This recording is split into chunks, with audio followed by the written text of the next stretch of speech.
அனைவருக்கும் வணக்கம். கடகராசிக்காரர்களுக்கு கனவு கோட்டை கட்டி இழந்த சக்தியை மீட்கும் நேரமாக மே 1 முதல் மே 7 வரை எப்படி அமைய போகிறது? இந்த வாரத்தில் கிரகநிலைகளின் அமைப்பை ஆராய்ந்து பார்க்கும் போது அதிரடியான மாற்றத்தையும் வளர்ச்சிக்கான நல்ல வாய்ப்புகளையும் சந்தர்ப்பங்களையும் உருவாக்கி கொடுக்கக்கூடிய வகையில் அதிரடியான வாய்ப்புகளை எந்தெந்த விஷயங்களில் நிறைவாக கிரகநிலைகள் ஏற்படுத்தி கொடுக்க போகின்றன என்பதை ஆராய்ந்து பார்த்தால் நிச்சயமாக இந்த வேளையில் கடகராசிக்காரர்களுக்கு ராசியின் அதிபதியான சந்திரன் விரயம், ஜென்மம் மற்றும் தனம் ஆகிய இடங்களில் வலம் பெற போகிறார். ராசியின் அதிபதி ஆட்சி பலம் பெறக்கூடிய இந்த தருணத்துல பல்வேறு வகையான விரய செலவுகளை சுப விரயங்களாகவும் மகிழ்ச்சி நிறைந்த இனிமையான விரயங்களாகவும் மாற்றி கொடுக்க போகிறார். மிக பெரிய அளவிலான காரிய தடைகள் விலகி முன்னேற்றமும் வளர்ச்சியும் நிறைவாக கிடைப்பதற்கான முதன்மையான யோகத்தை ராசியின் அதிபதியான சந்திரன் இந்த வாரம் முழுவதுமே ஏற்படுத்தி கொடுக்க போகிறார். ஏனென்றால்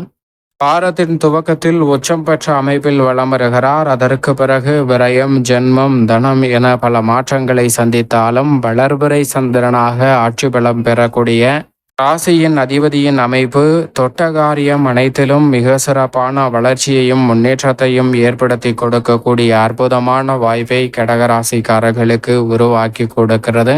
அதோடு மட்டுமல்லாது இந்த வாரம் மட்டும்தான் முழு சுபகிரகமாக இருக்கக்கூடிய குரு பகவானும் லாபஸ்தானத்தில் பலம் பொருந்திய அமைப்பில் வலம் வருகிறார். குரு சந்திர யோகமும் நிறைவாக லாபஸ்தானத்தில் கிடைக்கக்கூடிய ஒரு இறுதி தருணமாகவும் இறுதி வாரமாகவும் பார்க்கப்படுகிறது. அதற்கு பிறகு விரயத்தில் நுழைய போகிறார் ராசியின் உச்ச அதிபதியான குரு பகவான். எனவே முழுமையாக லாபஸ்தானத்திற்குரிய பலன்களை இந்த வேளையில் உறுதியாக கடகராசிக்காரர்கள் சந்திக்க முடியும். மிக பெரிய அளவிலான நெருக்கடி, சிரமம், சிக்கல் என்று இருந்த பல காரியங்களில் முன்னேற்றமும் வளர்ச்சியும் உறுதியாக சந்திப்பதற்கான முதன்மையான அதிர்ஷ்டயோக வாய்ப்புகள் உங்களை தேடி வருகிறது. எனவே தவறவிடாமல் இந்த தருணத்தை நுணுக்கமாகவும் சரியாகவும் பயன்படுத்தி கொண்டால் மிக சிறப்பான அற்புதமான வாய்ப்புகளை உறுதியாக கடகராசிக்காரர்கள் சந்திக்க முடியும். அதோடு மட்டுமல்லாது குரு பகவான் மிக வலுவாக லாபத்தில் அமர்ந்திருக்கக்கூடிய இறுதி தருணமாக இருந்தாலும் கூட இந்த வேளையில் சனி ஆட்சி பலம் பெற்று வாக்கிய பஞ்சாகமத்தின்படி விரயத்தில் வலம் வந்தாலும் அவருடன் இணைந்து ராகுவும் அஷ்டமத்தை பாக்கிய பஞ்சாகமத்தின்படி வெளிப்படுத்துகிறார். ஆனால் திருக்கணிதத்தின்படி 9ஆம் இடத்தை ராகவும் 9ஆம் இடத்தை சனியும் வெளிப்படுத்துகின்றன. இரட்டை தன்மையை வெளிப்படுத்தினாலும் ராகு மற்றும் சனியின் இணைவு மிக சிறப்பான மாற்றத்தை ஏற்படுத்தி கொடுக்கும். ஏனென்றால் 9ஆம் இடமாகவும் 8ஆம் இடமாகவும் பார்க்கப்பட்டாலும் கூட குரு லாபஸ்தானத்தில் இருக்கக்கூடிய இந்த வேளையில் தொட்டகாரியம் அனைத்தும் பொன்னாகும் என்று சொல்லக்கூடிய வகையில் மிக சிறப்பான வாய்ப்புகளும் சந்தர்ப்பங்களும் உறுதியாகவே உங்களை தேடி வரும். மிக பெரிய அளவிலான நெருக்கடிகள் விலகி வளர்ச்சியும் முன்னேற்றமும் நிறைவாக கிடைப்பதற்கான முதன்மையான யோகம் உங்களை தேடி வரப்போகிறது. அதோடு மட்டுமல்லாது இந்த வேளையில் மோட்சக்காரகரான கேது 3ஆம் இடத்தில் திருக்கணிதத்தின்படியும் 2ஆம் இடத்தில் வாக்கிய பஞ்சாகமத்தின்படியும் வலம் வரக்கூடிய இந்த தருணத்தில் குடும்பத்தில் பல்வேறு வகையான சுபகாரியங்கள் அனைத்தும் எளிதில் கைகூடும். சிக்கல், சிரமம் என்று நினைத்த காரியங்களை எளிதில் சிறப்பானதாக மாற்றிக்கொள்ள முடியும். கனவு கோட்டை கட்டி பல்வேறு வகையில ஏமாற்றம், தடுமாற்றம், இழப்பு என பல சிக்கல்களை அஷ்டம சனியால் சந்தித்து வந்த கடகராசிக்காரர்களுக்கு இரட்டை தன்மையை வெளிப்படுத்தினாலும் மிக சிறப்பான மாற்றத்தை ஏற்படுத்தி கொடுக்கிறார். எனவே இந்த தருணத்தை சரியாக பயன்படுத்தி கொண்டால் குரு, ராகு, சனி மற்றும் கேதுவின் அமைப்பு உறுதியாகவே தொட்ட காரியத்தில் வெற்றி பெறுவதோடு இனி நல்ல நேரம் ஆரம்பம் என்று சொல்லக்கூடிய வகையில் அற்புதமான வாய்ப்புகளையும் சந்தர்ப்பங்களையும் எவ்விதமான சிக்கலும் சிரமமும் இன்றி எளிதில் உருவாக்கி கொடுக்கிறது. எனவே இந்த தருணத்தை சரியாக பயன்படுத்தி கொள்ளுங்கள். நெருக்கடி, சிரமம் அனைத்தையும் தகர்த்தெறிந்து முன்னேற்றத்தையும் வளர்ச்சியையும் உறுதியாக உருவாக்கி கொள்ளக்கூடிய அற்புதமான யோக வாய்ப்பு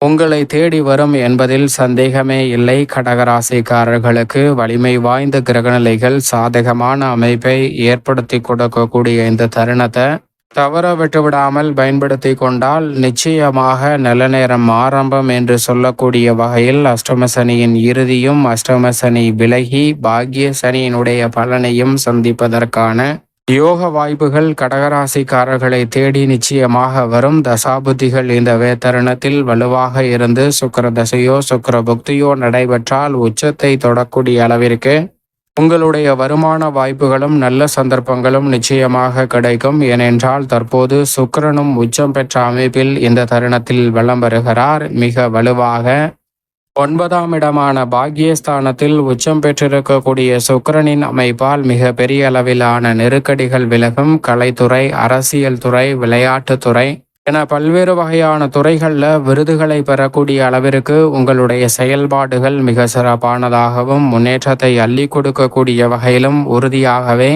கடகராசிக்காரர்களுக்கு மிக சிறப்பான வாய்ப்புகளையும் சந்தர்ப்பங்களையும் வாரி வழங்க போகிறது. எனவே சரியாக பயன்படுத்தி கொண்டால் மிக பெரிய அளவிலான சிரமம், சிக்கல் என அனைத்துமே தகர்த்தெறியப்பட்டு முன்னேற்றமும் வளர்ச்சியும் உறுதியாக உங்களை தேடி வருவதற்கான யோகத்தை சுக்கிரன் ஏற்படுத்தி கொடுக்கிறார். இந்த வேளையில் ஜென்மத்தில் இறுதி தருவாயில் நீச்சம் பெற்ற அமைப்பில் ராசியின் அதிபதியான சுக்கிரனுக்கு ராசியின் அதிபதியான சந்திரனுக்கு நட்பு கிரகமாக இருக்கக்கூடிய செவ்வாய் வலம் வருகிறார். நீச்சம் பெற்ற அமைப்பில் இறுதி தருவாயில் வலம் வருவதால் நினைத்த காரியங்கள் உறுதியாகவே கைகூடும். நீங்கள் எதிர்பார்க்கக்கூடிய அசையும் அசையா சொத்துக்கள் வாங்கக்கூடிய முயற்சியில் இதுவரை தொடர்ந்து பல காரிய தடைகளை விற்கக்கூடிய முயற்சியிலும் வாங்கக்கூடிய முயற்சியிலும் சந்தித்து வந்த உங்களுக்கு அவை உறுதியாக விலகி முன்னேற்றமும் வளர்ச்சியும் நிறைவாக கிடைக்கக்கூடிய வாய்ப்பையும் சந்தர்ப்பத்தையும் இந்த வேலை உறுதியாக ஏற்படுத்தி கொடுக்க போகிறது.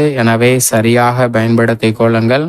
அதோடு மட்டுமல்லாது இந்த வேளையில் கர்மஸ்தானமாகிய 10ல் உச்சம் பெற்றிருக்கிறார் சூரியன். ராசியின் அதிபதியான சந்திரனுக்கு நட்பு கிரகமான சூரியன் உச்சம் பெற்று முழு பலத்துடன் வலம் வரக்கூடிய இந்த வேளையில் அவருடன் வித்யாகாரகரான புதனும் இணைந்து புத ஆதித்ய யோகத்தை நிறைவாக அள்ளி கொடுக்கிறார். இந்த வாரம் முழுவதுமே இரட்டிப்பு நன்மை ஏற்படக்கூடிய வகையில் புத ஆதித்ய யோகம் பல்வேறு வகையில நன்மையையும் வளர்ச்சிக்கான நல்ல வாய்ப்பையும் சந்தர்ப்பத்தையும் உறுதியாகவே ஏற்படுத்தி கொடுக்கிறது.